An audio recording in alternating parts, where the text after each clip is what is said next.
A Mitchell Robinson return is imminent as a report has revealed a massive New York Knicks update, and this could not have come at a more perfect time as Mitchell Robinson is gearing up to return right when Tom Thibodeau has found himself under some fire, along with Knicks fans getting very sick of the lack of defense that Karl-Anthony Towns provides. And we're going to break down all of this, discuss the implications of this. What's up, guys? Welcome back to Knicks Digest. It's Chris here. And guys, if you're enjoying the content, make sure to subscribe. If you're part of that 69% nice that's not subscribed, make sure to hit the button. This is the place to be for all Knicks content. Thank you guys so much for 12,000 subscribers. You guys have been killing it. We're on the road to 13 and hopefully 14 before the playoffs. We're making that push. But guys, let's jump into it and discuss this.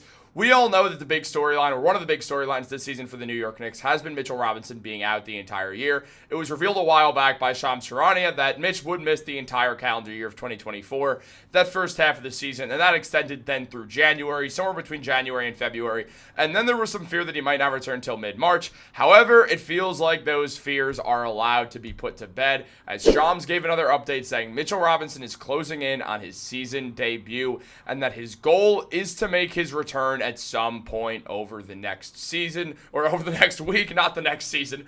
But Mitchell Robinson is gearing up to return to the floor after a very long absence. Now, obviously, this stems from Robinson going down with a foot injury back in 2023, and then him coming back from his stress fracture a little bit early, and Joel Embiid yanking Mitchell Robinson's leg down, causing a lot more further damage, and Mitch continuing to play on it like the monster that he is in order to help the New York Knicks win that series against the Philadelphia 76ers. But now it's a new team, and they don't have Isaiah Hartenstein, so they really have no one else who can protect the rim and is an NBA veteran who's a true center. They do have Ariel Hukporti, who's a nice rookie and looks like he's going to be a great rim protector throughout his NBA career. They do have Precious Achiuwa, but he's more of a power forward. Mitchell Robinson is the guy that answers a bunch of the New York Knicks problems, and we know the New York Knicks have some problems based off that game against the Celtics an hour ago. That was atrocious. And basically the Knicks, it's the same thing over and over again. They're a great team, but they cannot beat the upper echelon, the top three teams in basketball. The Knicks failed to get to 40 wins before 20 losses, meaning according to that stat that they're not a real championship contender. Look, I'll be honest, I think a lot of Knicks fans feel this way. I really don't think the Knicks are going to win the finals this year. I think they can with this core. I just don't think it's going to be this year. This is the first year of a 4 or 5 year window, and frankly, I just don't think this core is ready yet. I think they need to figure out a bench situation. On top of that, they just need more scoring. They could use the perimeter defense, could get a little bit of a boost, not even by like acquiring new players, by just like having OG, Mikal Bridges, and Josh Hart live up to their potential. And Mitchell Robinson definitely ties into that. And essentially the reason why Mitchell Robinson ties into that is because when you look at Mitchell Robinson, players do not drive at Mitchell Robinson because they know he's going to block the shot. Players drive at Karl-Anthony Towns because he's either going to foul you or you're going to score. So when it comes to Mitch, he does prevent people from just driving at the rim with zero fear in the way that Tom Thibodeau wants him to. Tibbs builds his defenses around rim protection, something the Knicks have not had all season. This year, Karl-Anthony Towns has been the New York Knicks starting center, and, well, obviously he's been phenomenal. 25 points per game, 13 rebounds, 3 assists, shooting over 40% from the field, or over 40% from 3 and over 50% from the field. Towns has been awesome offensively, but the defense is just not there. He needs to play power forward. He's a better perimeter defender than he is a post defender. He's really just giving nothing on the low block, and it's really just, outside of being a big body, which is definitely helpful, he just doesn't add a ton to defense. Clearly, he's not a rim protector, and it's leading to issues. And Mitchell Robinson solves all those issues very, very quickly. Now then, you could have OG Anunoby and Mikal Bridges give less of a cushion and be more okay with allowing blow-bys because you have that Mitchell Robinson insurance backing you up. So it's going to be helpful in that right, but at the same time, they're going to need to hide Karl-Anthony Towns on defense in the playoffs. They're going to maybe not need to hide Jalen Brunson as much as people think. Brunson looked awesome defensively against the Boston Celtics. There's been many times when Brunson's proven people wrong that on saying that he's a bad defender. For a guy who's an offensive superstar like Jalen Brunson, he's honestly one of the better defenders. And especially as like an offensively based point guard, a lot of them tend to struggle on defense and need to be hidden. For instance, Tyrese Halliburton. But Jalen Brunson actually is a pretty good defender because he's very strong and a very smart player, and that's a lot of it. So really, with Towns, he's just not going to give rim protecting the way that Mitchell Robinson is going to. So it's going to be huge. And Robinson, he's done everything now, and he's about to come back. As Shams mentioned, Mitch completed the multiple full scrimmages over the last several days, and he's going to have another session scheduled for earlier in the week. Then the Knicks will decide with Mitchell Robinson when that return date is going to be, which is really just going to have such a massive, massive impact on this New York Knicks team. Robinson's a career 8-8 guy. Last season putting up 5.5 points and 8.5 rebounds per game, but that was around 6 points and 10 rebounds per game before he went down with an injury. Mitch has been a little tentative to shoot the ball under the rim over the last couple of years. I truly don't understand why, but he's lost a bunch of weight. He's now more that high-flying version of Mitch. Again, that's what he's saying. He's 266 pounds compared to the 300 pounds that he was just a couple months back. So Mitchell Robinson's going to come back and be that lean guy who's flying around, getting putback dunks, blocking three-point shots, and it's exactly what the New York Knicks could use because Mitch is also, he doesn't move laterally very fast, but he does have very good hands on defense, so he can manage being switched on to someone if there's a screen that ends up going to a switch. The Knicks have been doing a lot of switching recently. Mitch is good in drop coverage. He's good at kind of playing that middle area as well. He's very good at icing screens as well. So Mitch does put the Knicks just in so many good situations to win that Karl-Anthony Towns just can't handle on defense. Mitch very likely could join that closing out lineup of games, so they have rim protection at the end of a game. Mitch also solves the rebounding issue. The Knicks usually one of the best rebounding teams in basketball. They have been for a very long time.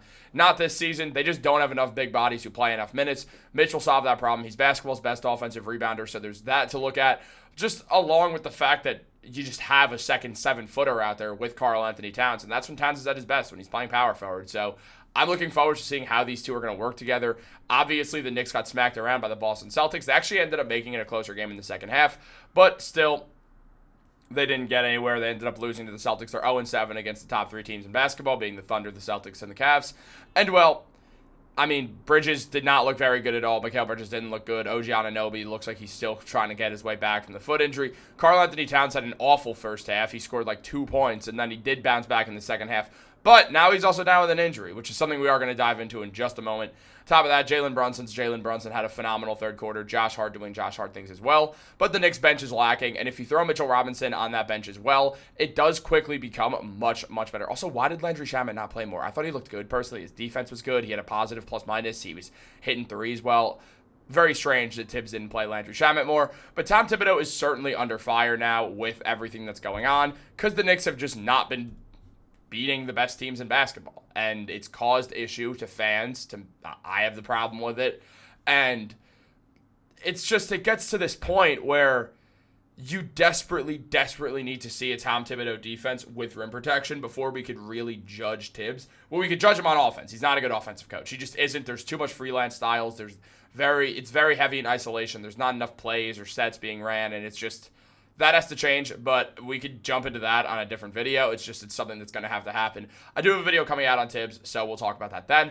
But with Karl-Anthony Towns going down with an injury, it definitely causes concern to Knicks fans, and Mitchell Robinson coming back will help with that. It did seem like Towns probably isn't severely injured. He came back in the game, but he did hurt his knee. It looked like he probably banged his knee or something, which is definitely a lot better than if he landed awkwardly. So he banged his knee on the ground. Obviously not great. But at the same time, you get Towns back. That's going to be helpful. And, I mean, it's just, you're going to have Towns there. Maybe he'll miss a few games. But Mitchell Robinson is ramping up, getting ready to come back, which is absolutely huge because it does give the Knicks another big man. They've been using Precious Achiuwa in that spot as the backup center, and he hasn't been bad at all. He's putting up 7 points and 6 rebounds per game with 1 assist, getting a steal per game and blocking 0.7 shots as well. He's not a bad player at all. He's a very good defender on both levels. However, at the same time, he's just not a center, and Mitchell Robinson is. The Knicks are also using Ariel Hukporti, but it's been very light. They haven't used Hukporti a bunch, and maybe they're just not comfortable with him right now as a rookie coming in there, but he's looked a lot better even in these few games after the All-Star break. He's already looked like he's just really getting it together. He's older, so it's not going to take him too long to figure it out. He very well might be the backup center next season if the Knicks opt to trade Mitchell Robinson. He's appeared in 24 games this season, Hukporti, putting up 1.7 points and 2 rebounds per game, shooting 65% from the field. It's very small increments, it's small doses, so it's really tough to gauge Hukporti's long-term value with the New York Knicks, but you do imagine they are going to slowly develop him and try and hope that he could become something special a la Isaiah Hartenstein, who he does play similarly to, not just the fact that they're German and lefty and wearing number 55. He likes to work that middle space well. He's not afraid of putting the ball on the floor, actively wants to put the ball on the floor. hangs out very well at the high post, is a great shot blocker, great hustle guy. There's a lot of similarities to Isaiah Hartenstein that don't start and end with wearing number 55 on the Knicks and being a left-handed German center. So it's important to note that as well. However, Hukporty's still just getting things together as he figures out his NBA career. But the Knicks could not stop the Boston Celtics, and the Celtics won. I mean, they drove at the rim with ease and just continually drove and drove and drove. And, I mean, they didn't even shoot that well from the three. They didn't shoot badly at all, but it's not like it was some all-time three-point shooting game that the Knicks gave up like they did to the Cavs. They just can't stop a team when a team can score at either level and they have to sag off threes because they have to play help defense to help out Karl-Anthony Towns. Mitchell Robinson solves that problem. So when Mitchell Robinson comes back, it's going to help out the Knicks so much, and that should be just in a couple days. I am so excited. We have a lot more content coming your way, so make sure you guys are subscribed. Like this video, turn on post notifications. Have a great day, and go Knicks.